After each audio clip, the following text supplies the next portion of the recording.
NDA के सेहत पर अभी बुरा असर पड़ने की स्थिति नहीं आई है। ये वोट चोरी का आरोप क्यों लग रहा है? जनता को दिग्भ्रमित कर लिए के लिए नया नया सवाल उठा के जनता के सामने में लाता है। जब चुनाव यदि हो कहीं जीत जाएगा, दूसरे लोग कहेंगे यहाँ पर बेईमानी हो गया, तो वही कहेगा नहीं मशीन वोटर लिस्ट सब ठीक था। बिहार नहीं और सभी स्टेट की नीति है कि हम अपने से कोई उद्योग नहीं लगाएंगे जी, लेकिन जो कोई प्राइवेट आदमी उद्योग लगाएगा तो उसको हम सपोर्ट देंगे। सरकारी स्तर पर से जो सुविधा होती है वह सुविधा हम देंगे। हमसे पहले भी बहुत लोगों को मौका मिला प्रतिनिधित्व करने का, बड़े बड़े नेता लोग भी हुए जी। इस इलाके से, लेकिन यह सब काम जो बड़ा बड़ा काम था तो हमारे समय में ही क्यों हो गया। नमस्कार दर्शकों, स्वागत है आप सभी का। बिहार में चुनावी वर्ष है और अब बिहार विधानसभा चुनाव को कुल मिलाकर अनुमानित महीने भर का समय बचा हुआ रह गया है। जल्द ही जो एनडीए घटक दल है वो सीट बंटवारे पर चर्चा करने वाली है। महागठबंधन भी सीट पर चर्चा करने के लिए, कल ही आपने देखा होगा कि कांग्रेस की मीटिंग हुई थी, उसमें सभी घटक दल शामिल हुए थे। तो चर्चाएं लगातार तेज है और जनता में भी महत्वपूर्ण मुद्दा ये है कि इस बार बिहार की जनता जो है वो किस ओर जा रही है। आज इसी संबंध पर चर्चा करने के लिए हमारे साथ जुड़ रहे हैं मधेपुरा लोकसभा से जदयू सांसद दिनेश चंद यादव जी। वरिष्ठ जदयू के नेता है और खास तौर पर कहेंगे कि बिहार की राजनीति में बड़ी पकड़ इनकी है और अभी तक हम लोगों ने, चाहे लोकसभा चुनाव हो या पिछला विधानसभा चुनाव हो, जो भी चर्चा इनसे की है वो बिल्कुल सटीक साबित रही है। दिनेश जी, सबसे पहले तो आपने अपना कीमती समय दिया है और हमें इंटरव्यू का मौका दिया, इसके लिए आपका बहुत बहुत धन्यवाद। सबसे बड़ी कोशिश, चूंकि मधेपुरा में हम बैठे हैं तो मधेपुरा से ही शुरू करते हैं। आज आपके लोकसभा में, कल ही नेता प्रतिपक्ष तेजस्वी यादव आए हैं, आज सहरसा पहुंचने वाले हैं वो, और जहां देखिए उस जगह पर जो है नेता कार्यकर्ता तमाम लोग उनका स्वागत कर रहे हैं। ये जो बिहार अधिकार यात्रा वो लोग निकाल रहे हैं, क्या इस अधिकार यात्रा से उनको कुछ फायदा होने वाला है? आपकी, चूंकि आपकी लोक संसदीय क्षेत्र है ये, और इस क्षेत्र में जो पकड़ आपकी है, कहते हैं कि हर कोई एक तरफ चला जाए, दिनेश जी जिधर झुकाव करेंगे वही तख्ता पलट हो जाता है। मैंने देखिए, चुनाव का मौसम है जी, और सभी पार्टियां, जी, छोटी से छोटी बड़ी से बड़ी पार्टियां और उनके नेता अपने अपने स्तर से जनता को मोबिलाइज करने के लिए सो क्षेत्र का भ्रमण करते हैं। और यह तो अधिकार है विपक्ष के नेता को भी कि हम जनता के बीच में जाएं। जी, तो जिस तरह से लोग जा रहे हैं तो कोई अनहोनी बात नहीं है, जाते तो सब लोग हैं, लेकिन एनडीए का जो जनाधार है वह जनाधार बिल्कुल अस्थिर है। जिस तरह से पहले था उसी तरह से अस्थिर है, लेकिन प्रयास कर रहे हैं वो लोग, तो उसको रोका भी नहीं जा सकता। एनडीए पर उसका कोई असर नहीं, हमारे समझ से नहीं पड़ेगा। क्या लग रहा है बिहार में क्या होने जा रहा है सांसद महोदय? मैंने अपने इंट्रो में कहा कि आपकी भविष्यवाणी जो है वो सटीक रहती है। पिछले विधानसभा चुनाव में भी आपने अनुमानित आकलन दिया था और लोकसभा में भी आपने कहा था कि एनडीए इतनी सीटें जीत सकती है। इस बार बिहार में क्या हो रहा है? कुछ लोग कह रहे हैं कि पलायन, बेरोजगारी, ये तमाम मुद्दा हावी पड़ सकता है। खासकर विपक्ष के लोगों का ही ये कहना है। आपने सुना होगा राहुल गांधी जी आए थे, उन्होंने कहा कि इस बार बिहार में जो है एनडीए का सुपड़ा साफ हो जाएगा। क्या होने जा रहा है? एग्जैक्ट फिगर में कितनी सीटें जो है आप लोग जीतने वाले हैं इस बार बिहार में? 243। पहली बार विपक्ष के लोग तो यह नहीं कर रहे हैं कि सत्ताधारी का सुपड़ा साफ होने वाला है। यह तो सदा ये बोलचाल की भाषा हो गई। मंच पर जाओ तो इस तरह से लोग बोलते हैं कि दूसरा दल या को कोई जनाधार नहीं है, दूसरा दल खत्म हो गया, लेकिन सच्चाई से उसको मतलब नहीं होता। अपने लोग को इनकरेज करने के लिए यह सब बात लोग बोलते हैं। हम तो पहले कहे कि एनडीए के सेहत पर अभी बुरा असर पड़ने की स्थिति नहीं आई है और एनडीए पूर्व की तरह बरकरार है और मुस्तैदी से अपने काम में लगी हुई है। सांसद जी, बीच में एसआईआर का मुद्दा खूब गूंजा और जहां तक हमने देखा ग्रामीण क्षेत्रों में जाके पंचायत स्तर पर जो आरजेडी के भी लोग हैं, आरजेडी के भी कार्यकर्ता है, उनके भी बीएलओ है, वो कहते हैं हुआ तो ठीक है, फिर ये वोट चोरी का आरोप क्यों लग रहा है? आरोप लगाने वाले को कौन रोकेगा? देश में बोलने की स्वतंत्रता है। पहले तो ईवीएम पे आरोप लगता था, अभी तो चुनाव से पहले वोट वही चोरी कहते का। हैं कि बोली पर रोक लगने का कोई कानून है नहीं। जिसके मन में जो होता है वह अपने अपने ढंग से जनता को दिग्भ्रमित के लिए नया नया सवाल उठा के जनता के सामने में लाता है। जब चुनाव यदि हो कहीं जीत जाएगा, दूसरे लोग कहेंगे यहाँ पर बेईमानी हो गया, तो वही कहेगा नहीं मशीन वोटर लिस्ट सब ठीक था। इसीलिए आभास जब होता है कि हम पीछे हो सकते हैं तो आगे बढ़ के ऐसा आरोप लगा दो कि फिर लोगों को बाद में कहने का मौका रहे कि हम पहले कहे थे कि यहाँ बेईमानी होगी, वोटर लिस्ट से नाम काट दिया जाएगा। यही सब हो रहा और दूसरी बात तो है नहीं इसमें। सांसद जी, विकास को अगर हम देखते हैं तो कोसी पुत्र के नाम से आपको जाना जाता है और मैंने पहले भी कहा था कि सांसद जी आपका इंटरव्यू हम लेंगे रेल ओवरब्रिज के मुद्दे पर, और आपने कहा था कि बहुत जल्द वो प्रक्रिया शुरू होने वाली है। क्रेडिट की होड़ मची हुई है, कोई कह रहा है कि हमने सदन में आवाज उठाई, कोई कह रहा है कि हमारा प्रयास रहा और उसके बाद जाके जो है ये चीजें लागू हुई है। सांसद जी ने कुछ किया था, नहीं किया था? काम तो शुरू हो गया है, सांसद जी क्या कहेंगे? काम शुरू हो गया जी, जनता को इसी से मतलब है और सच्चाई इसमें है कि ओवरब्रिज की स्वीकृति वर्ष 1997 में, कोई 1-2 साल पहले नहीं जी, बल्कि 1997 में इसकी स्वीकृति हुई थी, जब तत्कालीन रेल मंत्री आदरणीय रामविलास पासवान जी रेल मंत्री थे और हम भी पहली बार जीत के लोकसभा में गए थे जी। लेकिन बहुत योजना होती है कि जिस पर ऐसा होता है कि कुछ न कुछ उलझन आते रहती है, तो उसी उलझन में पड़ते रहा, इसीलिए काम इसका रुका रहा। जब खगड़िया से सांसद हुए तो 2-3 जगह हम आरओबी का निर्माण करा दिए। अभी मधेपुरा जिला में 7 जगहों पर आरओबी का निर्माण हो रहा है और सहरसा में भी लीजिएगा तो सरवा ढाला पर और सिमरी बख्तियारपुर रानी हाट के बगल में आरओबी का निर्माण हो रहा है। तो इसमें जो दिक्कत थी, उलझन खत्म होते अंत में व्यापारी लोग चले गए हाई कोर्ट। तो हाई कोर्ट में भी बहुत दिन तक मामला अटका रहा। वहां से जब निष्पादन हुआ तब फिर से कार्यवाही शुरू हुई और उसका टेंडर हुआ। तो एक बार तो एक आदमी आया था, टेंडर कैंसिल हो गया।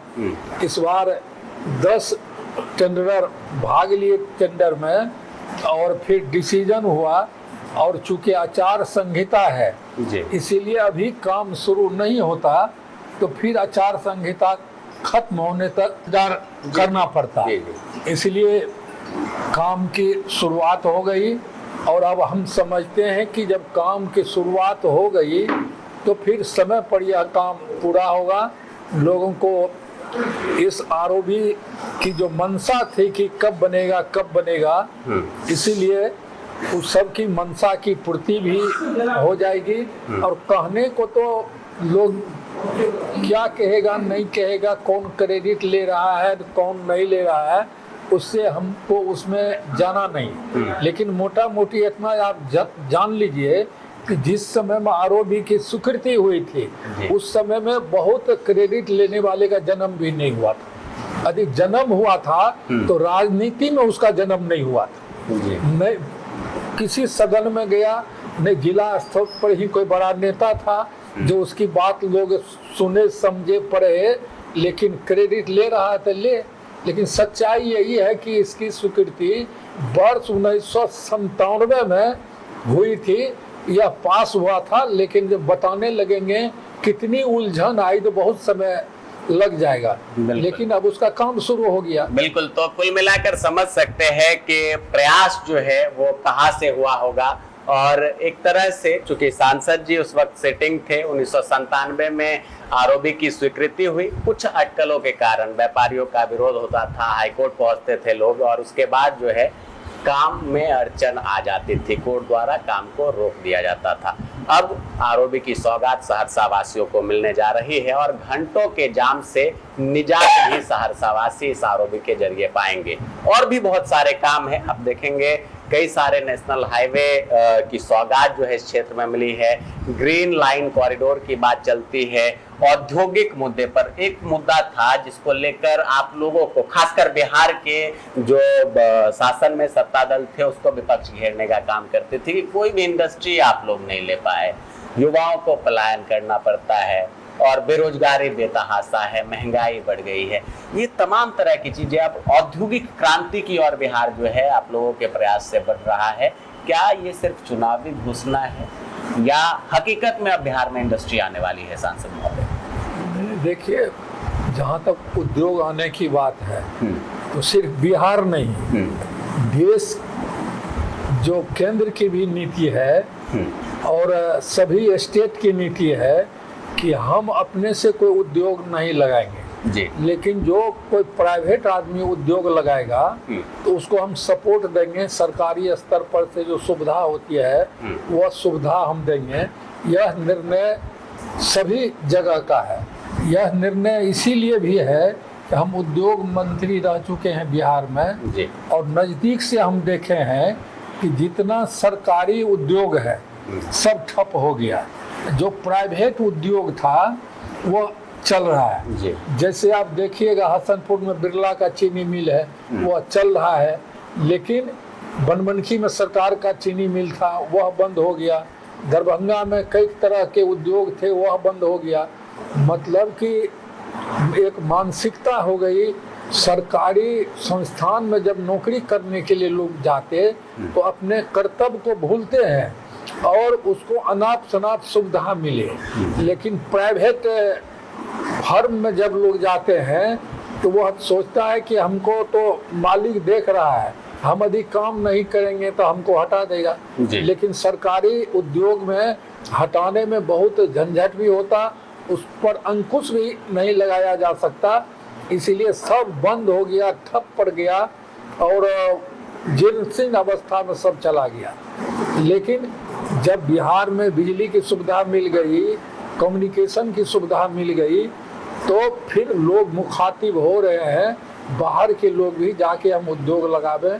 उद्योग लगाने के लिए आएंगे तो सरकार की जो स्तर से जो सुविधा है मानक के अनुसार उसको सुविधा भी सरकार देगी। तो कुल मिलाकर अब जो है आप ये समझ सकते हैं कि बिहार में भी इंडस्ट्रियां आ रही है और जिस तरह से सांसद जी ने बताया कि उसमें आम लोगों के सहभागिता की भी जरूरत है और बिहार सरकार जो है देश भर से उद्योगपतियों को आमंत्रित कर रही है कि आप बिहार में आइए, इंडस्ट्री लगाइए। जो सुविधाएं है, जिस बिहार को जाना जाता था कि आप यहाँ पर अपना व्यापार नहीं कर सकते, जंगल राज की बात कही जाती थी और उस जंगल राज को बहुत लोगों ने देखा भी है, बहुत सारे लोग उसके भुक्तभोगी भी है, तो अब उससे कहीं दूर बिहार बढ़ चुका है। सांसद जी, आखिर में मेरा एक सवाल, अहम सवाल, 8 विधानसभा को मिलाकर आपका एक लोकसभा है, 6 लोकसभा को, 6 विधानसभा को मिलाकर आपका लोकसभा बनता है। तो क्या उम्मीद है इस बार जदयू के खाते में कितनी सीट आप लोग डिमांड कर रहे हैं? और अगर 6 की हम बात करें तो 6 में कितनी सीटें यहाँ मधेपुरा से आप लोग जीतने जा रहे हैं? देखिए, पार्टी का तो प्रयास रहता है कि जितनी सीट है उतनी सीट हमको मिल जाए और भविष्यवाणी से तो काम चलने वाला है नहीं। मांग तो कर रहे होंगे आप लोग। लेकिन यह देखा जाता कि हमारे पार्टी का क्या जनाधार है, हमारे पार्टी का क्या संगठन है, हमारे पार्टी का क्रियाकलाप क्या है, किस तरह से काम चल रहा है, तो उसको देखते हुए लगता है कि हम लोग तो सभी सीट पर प्रयास करते हैं, लेकिन जनता पर भी निर्भर करता है कि जनता किस तरह से सपोर्ट करेगी। तो इसीलिए पहले से स्थिति बेहतर हुई है, खराब होनी तो होने का सवाल नहीं है। लेकिन अब चुनाव होगा, लोग मतदान करेंगे, फिर परिणाम आएगा तो जो हम देखेंगे वही आप भी देखिएगा, वही आम जनता भी देखेगी। सांसद जी, अब क्या प्राइमरी मुद्दा आपका है विकास को लेकर?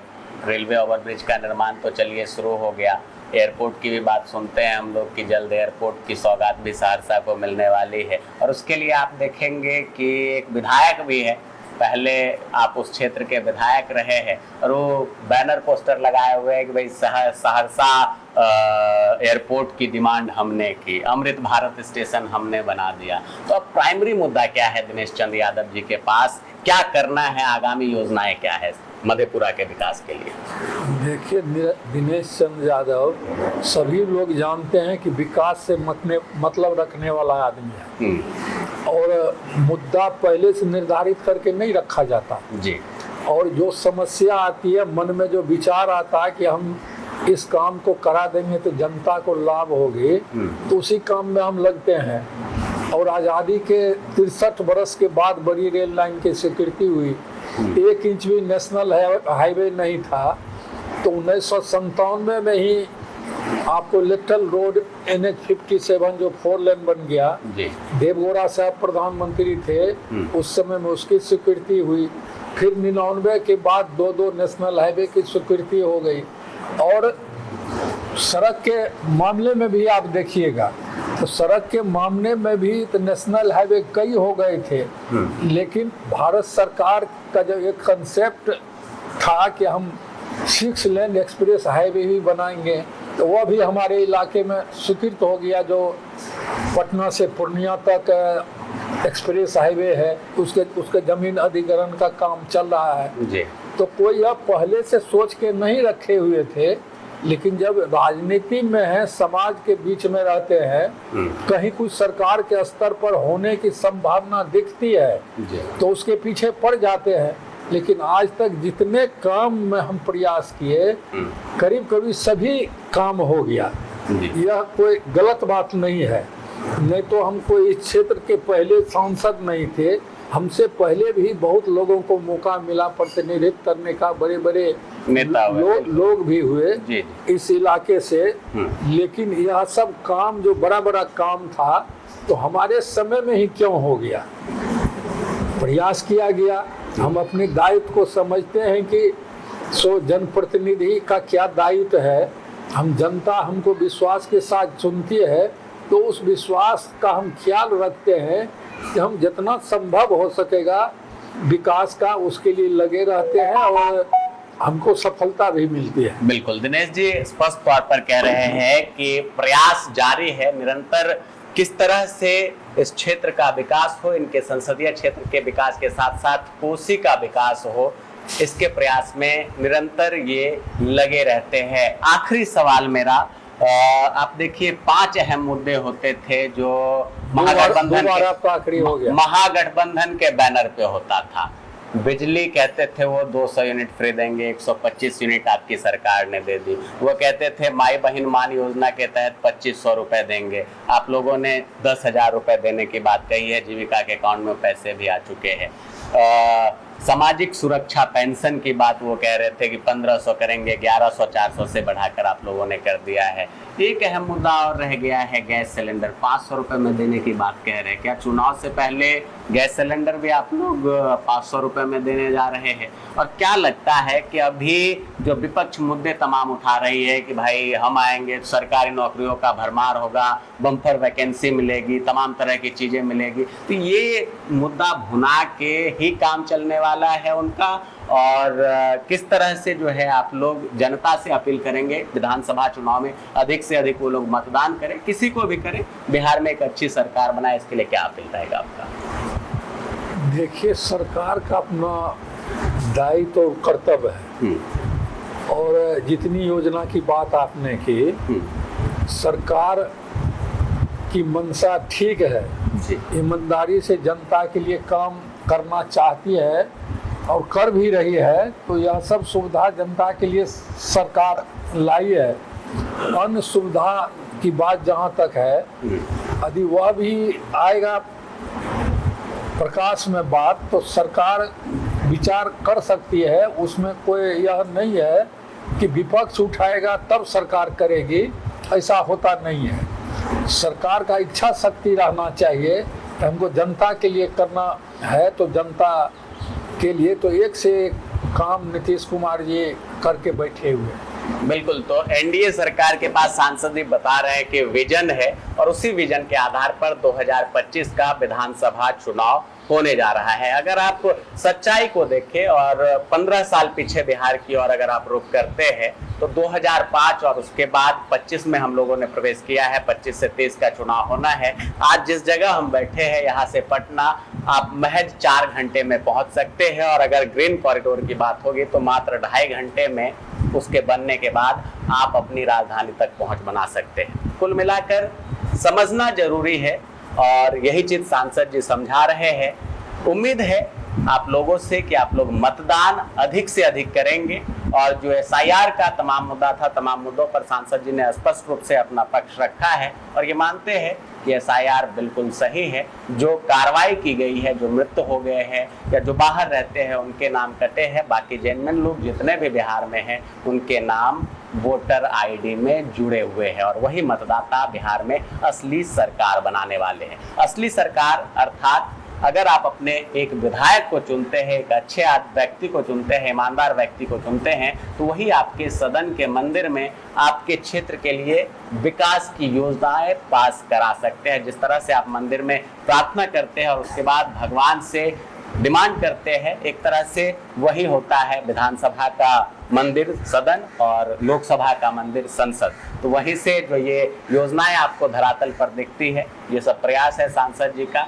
आप तमाम दर्शकों का बहुत बहुत धन्यवाद। सांसद साहब कीमती समय देने के लिए आपका भी बहुत बहुत धन्यवाद। आपने कहा 2 बार आखिरी हो गया तो आप बोलते इतना अच्छा है कि जनता जानना चाहती है। हमने भी 1-2 सवाल एक्स्ट्रा पूछे। नमस्कार।